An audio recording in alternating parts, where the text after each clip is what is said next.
The year is 2004. Mean Girls just released. I'm a year and a half late on my abortion. Yeah, by Usher is corrupting the minds of youth everywhere. But most importantly, your new favorite sci-fi slash drama show has just aired. That being 4400.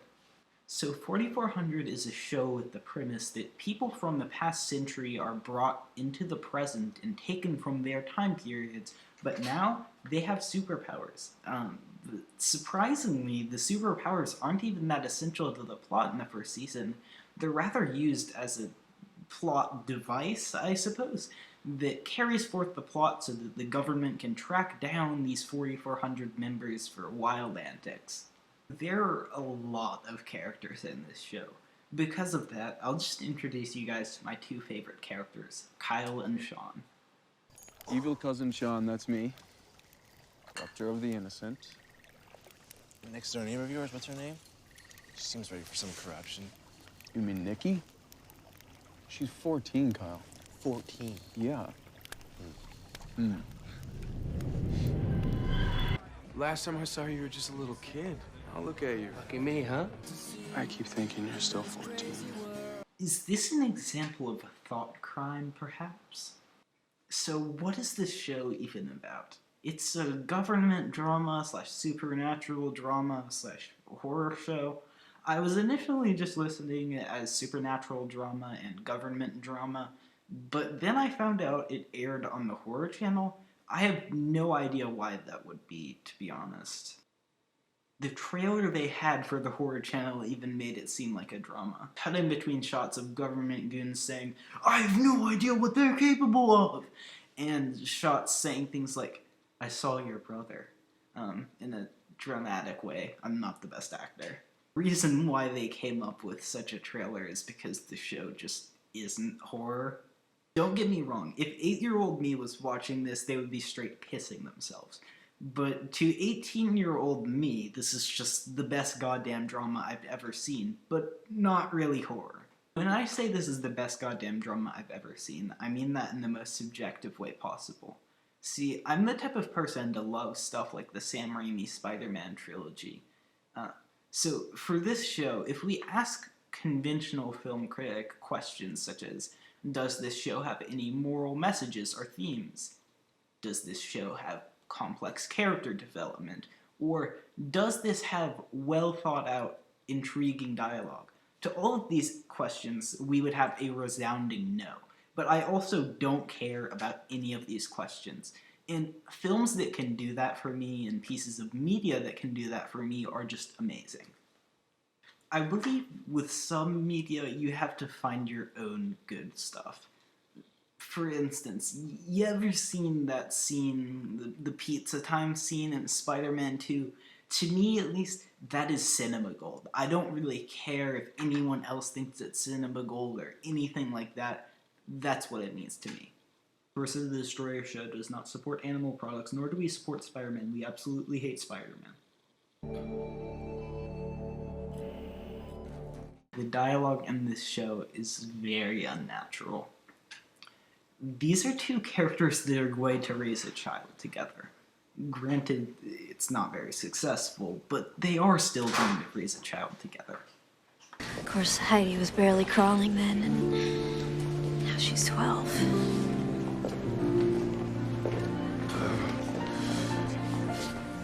You've been a good friend. I just wanted you to know I really am glad you're back. Whatever, Uncle Tommy. It's everything. Jeez. Now, obviously, there were a lot of characters just shown in those clips, so I'm just gonna say fuck it all. For this review, the only 5 characters I care about are who I'm gonna think of as the core characters. We've got Sean, of course. We've got Danny, Sean's brother, and then we've got angry government man Tom. He's the father of Kyle, and he is also the uncle to Sean and Danny. There's Nikki, this is Danny's partner, and lastly, Kyle, the coma boy. And of course, Sean is at the center of all these relationships. Sean has to go back to high school, and he becomes something of a social pariah very quickly.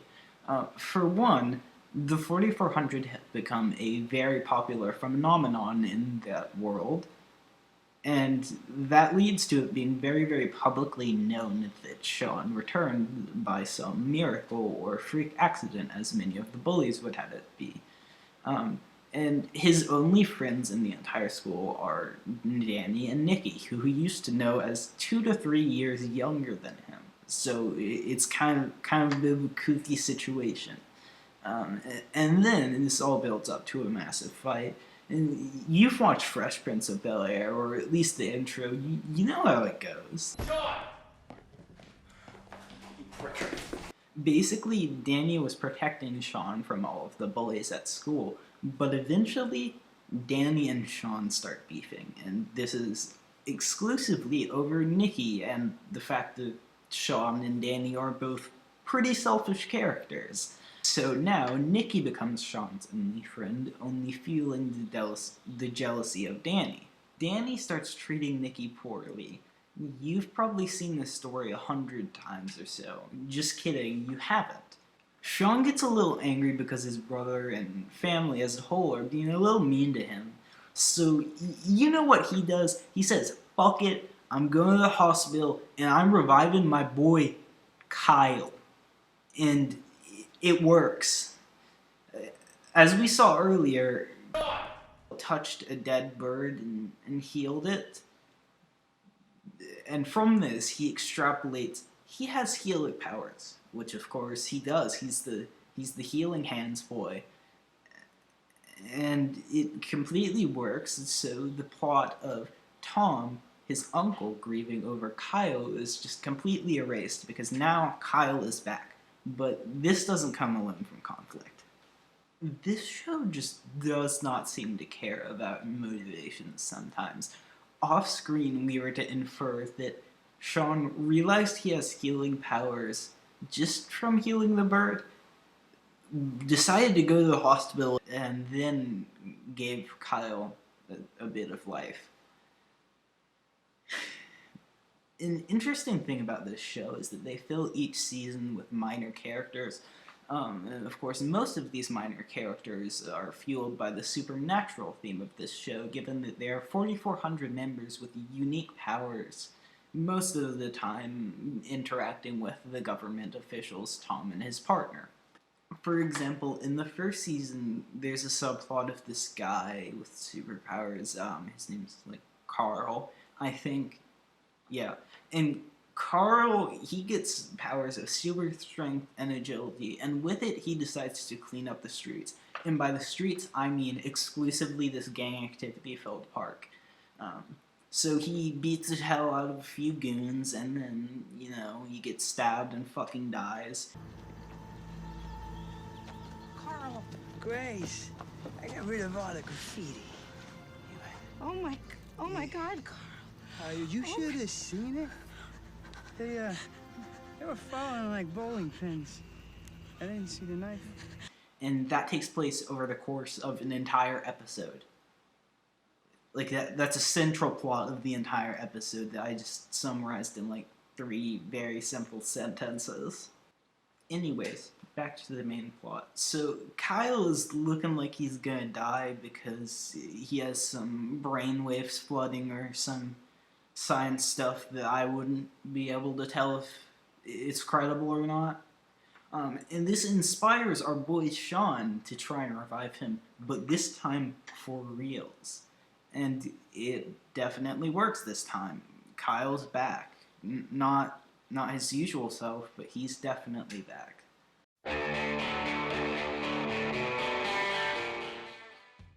A religious movement is created behind the 4400. Spearheading this movement is a new character, Jordan Collier. And Jordan Collier was a businessman / realtor, but after he came back from the 4400, he decided to take place in something that he claims is a lot more charitable and less selfish, that being creating a for-profit religious movement around the 4400, which takes place as a main theme over the next few seasons. So it's great. There's so much lore to it and so much analyzing that you could do to it. I absolutely love it. But anyways, Jordan Collier is introduced to us based on scenes of him on a TV, and what he's doing on that TV is he's challenging the Fox News type individuals. They're creating conspiracies against the 4400, even leading acts of hate and violence in some cases. So, what you gotta know about Jordan Collier, he's a mother effing schemer. At his own party, he cuts off Sean so that he can have plausible deniability about his movement. Okay, I had this fight with a guy at school, and I know it's gonna sound crazy. I really can't hear the specifics right now. And he also gaslights his soon-to-be guest upon their first interaction, which is just a wild move. Jordan's movement starts to pick up even more traction when the addresses of every single 4400 get leaked on the internet, thus leading to much more hate. Radicals start, or I shouldn't say radicals, when people start bombing the 4400 returnees. And this creates a perfect opportunity for Jordan Collier to create his new living community, the 4400 Center. And in this living community, he hosts any 4400 for free.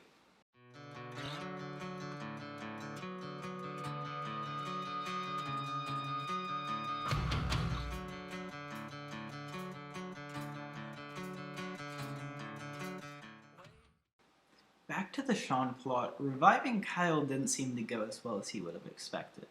Kyle has now lost all of his memories and claims to not be Kyle at all. And this is much to the dismay of his father, Tom, as well as Sean. And this creates very impactful scenes.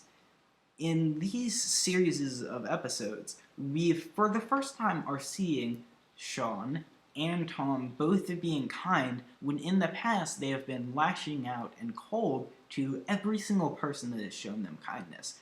And once they finally take the initiative to show kindness on their own, they are met with this Kyle that claims that he doesn't even know them at all. Don't touch me. I'm sorry, I'm trying to help. It's not my memory. You're my father. I recognize you, but I don't know who you are. It's like you're a stranger. And heavily insinuates that he does not want to see them at all.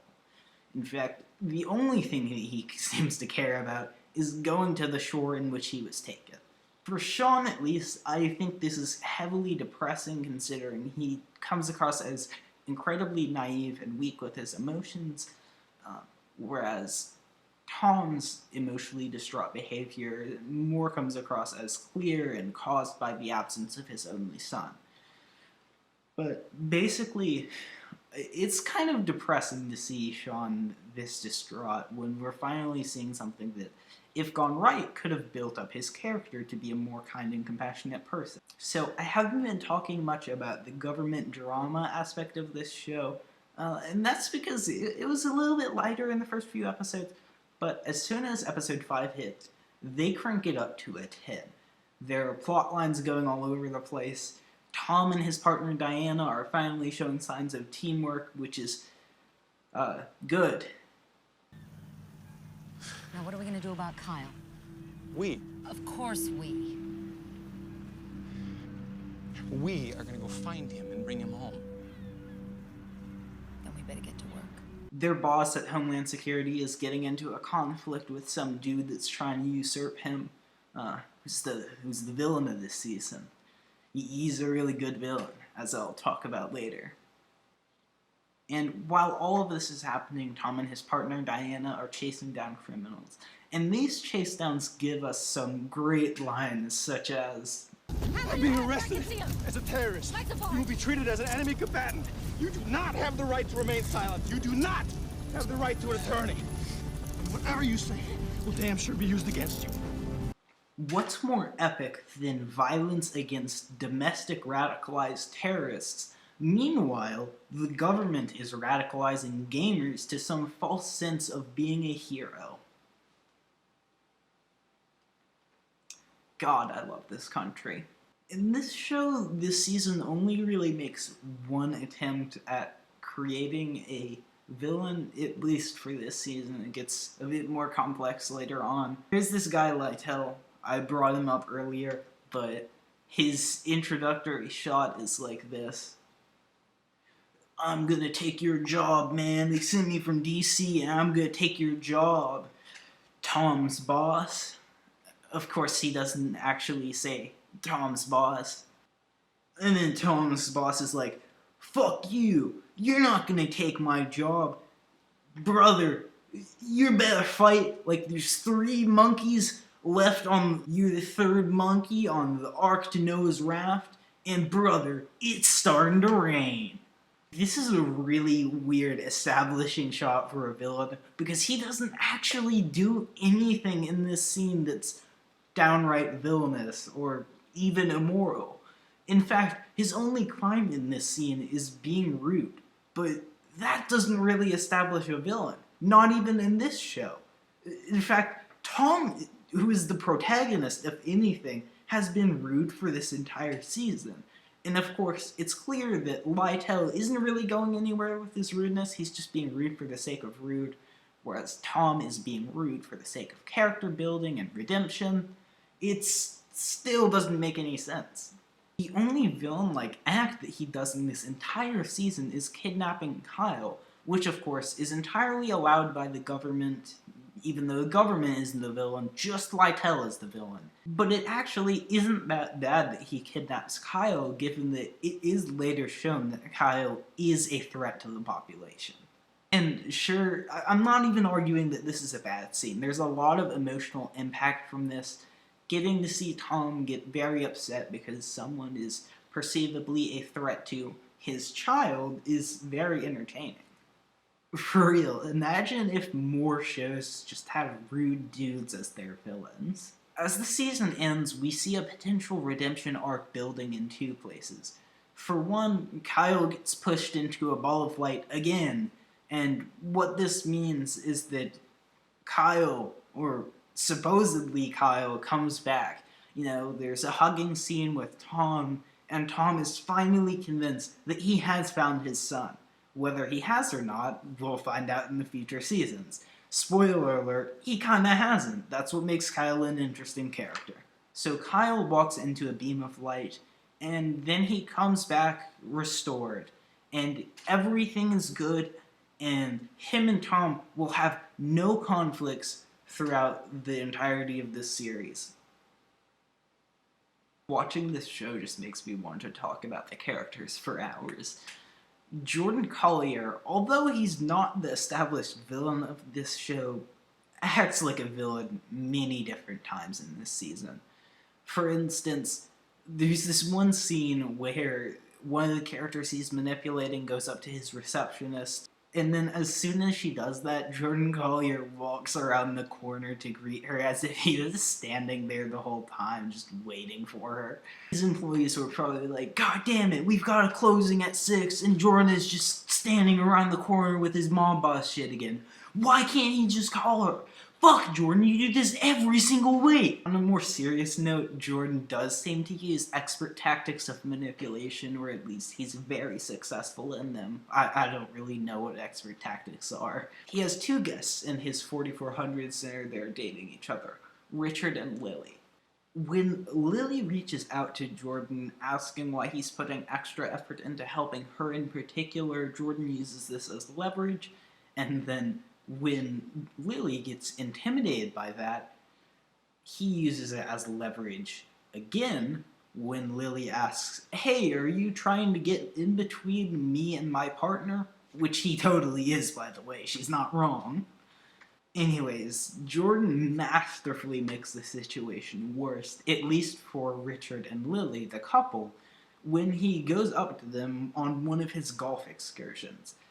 Hey, did you know your wife was saying all of these crazy, wacky ideas about me trying to break up your relationship? You know I wouldn't do that, right, buddy?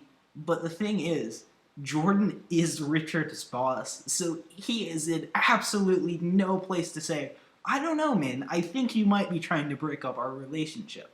And this, in effect, creates a tension between Richard and Lily, simply because Richard had no other option on what to say if he wanted to keep his job. Which, of course, he does, because it's proven to be difficult for a 4400 member to get jobs.